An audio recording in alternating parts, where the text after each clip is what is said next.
आणि लाडू वळी ते आपण वाजवून घ्यायला.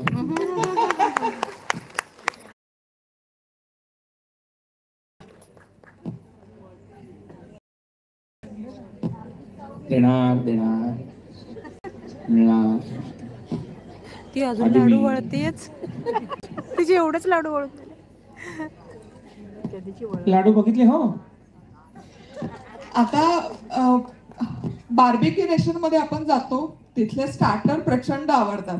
तर त्यातलं जे कॅजन स्पाइस पोटॅटो म्हणून एक स्टार्टर आहे ते कमाल लागतं, चवीला जबरदस्त होतं. तर तेच आपण आज बनवणार आहोत.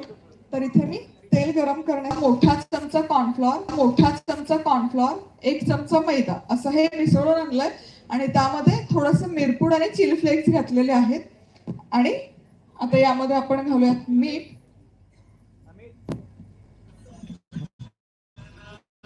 आणि थोडंसं पाणी घालायचं, खूप सरी करायचं. हे याचं भजीसाठी मळतो तसं पीठ तयार करून घ्यायचं.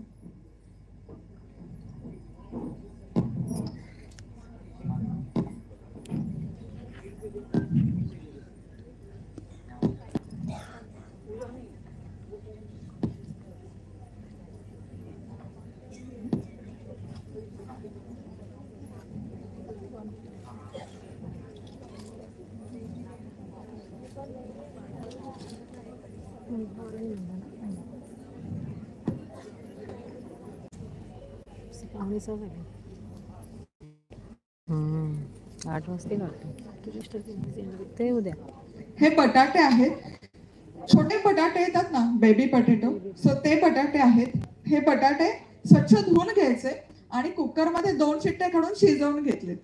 ते बाहेर काढायचे, हलकेसे गरम असताना 2 हातामध्ये ठेवून त्याचे चेपून घ्यायचे. हे बघा, साल काढत नाहीये, साली सकट ठेवायचे. आता हे छोटे बटाटे नसतील तर मग दुसरा ऑप्शन खूप छान आहे, तो म्हणजे आपल्या घरातलेच मोठे बटाटे 4 त्याचे तुकडे करायचे आणि तेच हातामध्ये प्रेस करून वापरू शकतो.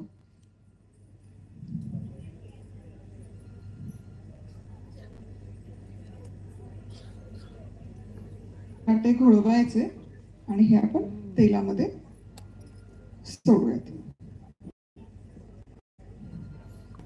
तेल तापलं नाही अजून.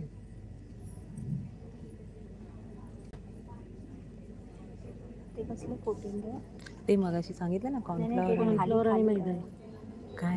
अरे बापरे, जरा बाहेर गेलो लाडू खायला म्हणून अगदी एकदम चिडीक चूप बसते. सगळं वर्ग शांत झाला. विद्यार्थी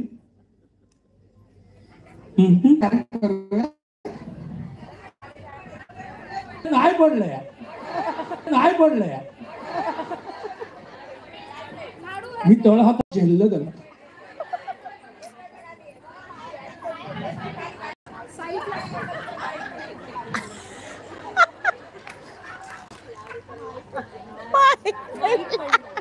ज्याचा माईक आहे त्याला नाही माहिती. माईकच पडला.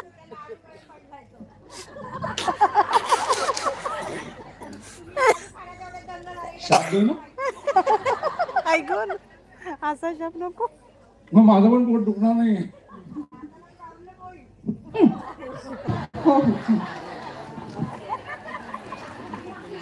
ही लसूण पावडर आहे. लसूण पाकळ्या एकदम पातळ स्लाइस करायच्या, उन्हामध्ये सुकवायच्या. सुकवल्यावर पावडर नाही करायची, जेव्हा हवी तेव्हा इन्व्हेस्ट करा, नाहीतर काय होतं, पावसाचं हवामान आहे ते असं त्यात ओलावा राहतो आणि मग ती चिकट होते. ही कांद्याची पूड आहे. ही पण सुकवलेला कांदा मिक्सर मध्ये फिरवून त्याची पूड तयार करायची. लाल तिखट, एव्हरेस्टचं तिखा लाल मी घेतलंय. पिझ्झा सीझनिंग,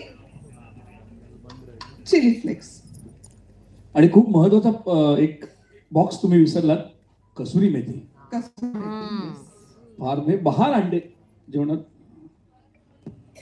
आता यामध्ये थोडंसं दूध घालायचं आणि हा सॉस छान मिसळून घ्यायचा.